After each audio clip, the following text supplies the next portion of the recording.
Do you know these games?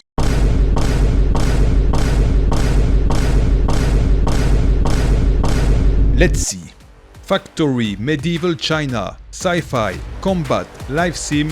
This one mixes it all. River Town Factory. A weird incident at your newly inherited company transports you 1,000 years in the past, where you become a workshop owner. It only gets crazier from here as you discover out-of-place technology that will allow you to build complex automated production lines to manufacture everything from simple wooden planks to advanced circuit boards and large-scale computers. But you also meet people, do quests for them, and you can romance some, like in Stardew Valley. You'll be exploring the map and buying new land to build more, finding new places and secrets, and fight using many martial arts skills and more.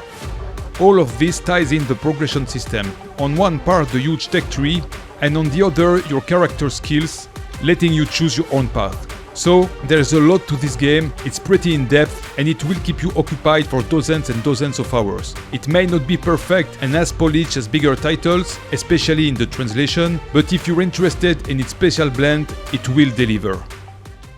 Here we actually have a mix of genre up to the name itself. Tower Factory. The mix of tower defense and factory building always looks like a match made in heaven. Just look at Mindustry. But in this one, there's no real-time strategy part, it's pure tower defense automation. You have to gather resources and transform them to be able to build different weapons to defend your tower from the enemies coming at you along a path. You can explore to find rewards and the enemy tower that you have to destroy. Either that or wait for the boss to spawn and destroy him with your defenses. I find the alliance of genres well done and very engaging.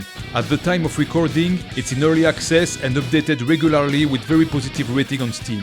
And a demo. Can't go wrong here. Very fun game. Among Factory games players, some are already trained fans and some become trained fans after playing them. This one is for you all. Railgrade.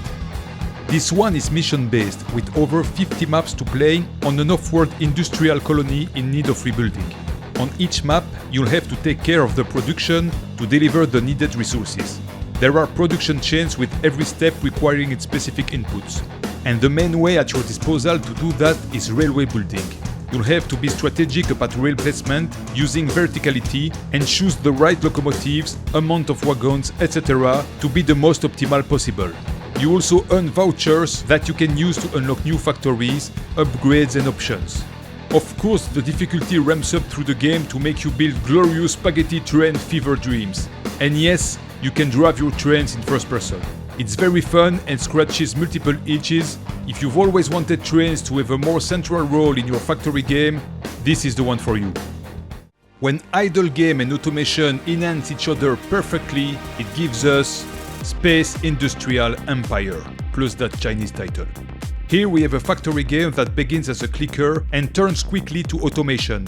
Automation being the actual idle part of the game. You'll first craft parts manually, then build energy providers, miners, etc. All you can expect from a factory game, and you can automate absolutely all production, from simple refinery to intermediate items to final products, exactly like in Factorio. But here, everything happens in this interface. No 2D or 3D placement required. If you don't mind that, you'll find a very addicting and complete gameplay. There are leaders to assign, wonders to build, and there's even combat with spaceships that you can of course build to extend your empire further. I assure you that the game is translated in English, but the title in Steam isn't. So you have to look for the Chinese title that I'll try to paste somewhere, or search for the English title but with the automation tag. Speaking of title, this is a pretty cool and unique one. We're now under 1,000 reviews with this very different game, ShapeHero Factory. Here you will not produce goods, but heroes to fight waves of enemies. It works like a roguelite with a map like in Slay the Spire, and each node you'll fight a wave after having grown your factory. You have a limited time to do so before the wave starts. You'll gain new units and new tech in order to produce more soldiers, and each have their special role and abilities. Being efficient in how you build has value because all types of units have production thresholds where they get bonuses for the next battle. You can also craft weapons to arm them. There's a little bit of Shapes DNA here, as you assemble heroes based on geometrical shapes that can be cut, for example. Then basic heroes can be used to create more advanced ones, and so on. There's also fluids in some recipes and special tools that make your life easier. You'll encounter different enemies and bosses, and if your gate is destroyed, you die and you'll have to start again, but you'll retain some currency, which can be used to permanently unlock unique recipes, research items and upgrades, giving you a better start for the next run. It's quite a departure from the typical factory game, and the time limits can be stressful, although you can enable pausing. Otherwise, it's a good idea and fairly well executed. I wonder if we'll see more factory roguelites in the future. I never got why people like dwarfs so much, but here we go again. Orebound. You're tasked by the Dwarf King to find the Ember Stone, the ultimate gem known to dwarf. And so you explore the procedurally generated world, dig the voxels, craft, automate big time, build your mining fortress, go deeper and deeper, discover, improve and repeat. I'm not fond of that visual style nor of grumpy dwarves, but I must admit this game feels huge. And if it evolves right and is marketed properly, this is the kind of game that could become extremely popular, especially in multiplayer. It may not be for me, but it might be for you. And if that's the case, I want to know why. Why do you like chunky dwarfs so much? Sometimes, a game seems to have every ingredient you need. But then, Outworld Station. I like everything better when it's made sci-fi. Bonus points for space.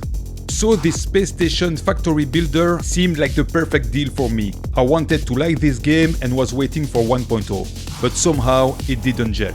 It's not a bad game. I like its look, the automation wasn't bad, and the pipes that can transport multiple resources at the same time were very convenient. Now, I don't know if it's only that, but even though you are in space, you still build in a 2D plane. So why space?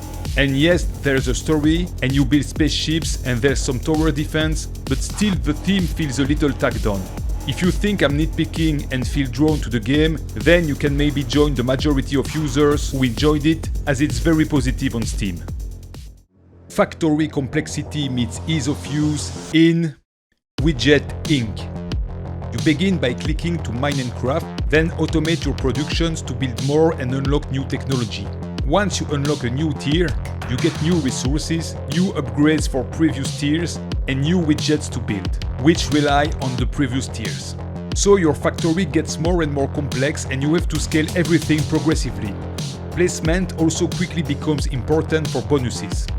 It's the known formula, but it's so well done that you get into the game immediately with barely any tutorial. Everything is clear and very understandable, and there's never any doubt to what you have to do next. It just feels convenient and good to play. Nice touch on the different minigames for manual crafting. And of course, your ultimate goal is to reach the stars. The tags say it's an incremental idle game, and although it has a prestige system, it's much more of an active factory game to me. All in all, this game is a great discovery. It looks like a bite-sized factory game, but retains the complexity and challenge while being easy to play and respecting your time. Also, it's so cheap, and there's a demo. What more to ask? Highly recommended. Do you like shapes, blocks and factories? Then check out Modulus. Here you harvest rocks to refine them into basic blocks that you can alter to create new shapes. For that, you use buildings inside of which you set a specific task. You can cut, join, stamp, color blocks in order to create the 3D shapes you need. Those special shapes are building blocks, the modules of the title, which then are used to build buildings, which in turn will help you to add steps in your factory and complete your increasingly complex deliveries to the grand neural network, such as robots or science packs. Here we find the DNA of multiple inspirational games. Shapes for the modules designing, Space Chem for the programmable buildings linked together, Infinifactory for the 3D aspect, Minecraft for the looks, and Factorio because of course. This is what makes this game very interesting and how it stands out. Clearly the work of another factory game specialist like you. Can you say this 3 times fast? Cubic, Kubica, Kubifaktorium, with K's to make it even more confusing. Kubifaktorium, Kubifaktorium, Kubifaktorium. It begins like a colony builder with only workers to do things, but then evolves towards automation with multiple means of transportation and worker management. The voxel look is appealing, but not the best to distinguish things from one another in my opinion. The game seems fun and well done, but it demonstrates one of the best ways not to make a demo. The demo contains only the tutorial, which is completely separated from the game. Furthermore, the tutorial doesn't let you build much of the automation, presenting you with already built production lines where you just have to change the building's options to see how things work. So it doesn't really let you play properly to try all important aspects of the game, and for many people it will just not be enough to get hooked and it feels stingy. I think all games should have a demo, but this one is working against them. Looks pretty cool and deep though, so maybe on a deep discount. This video is part of a series of about 150 games, an iceberg descending by number of reviews on Steam. It's far from over, so subscribe not to miss the next ones and check out the existing ones here. Thanks for watching, the factory must grow.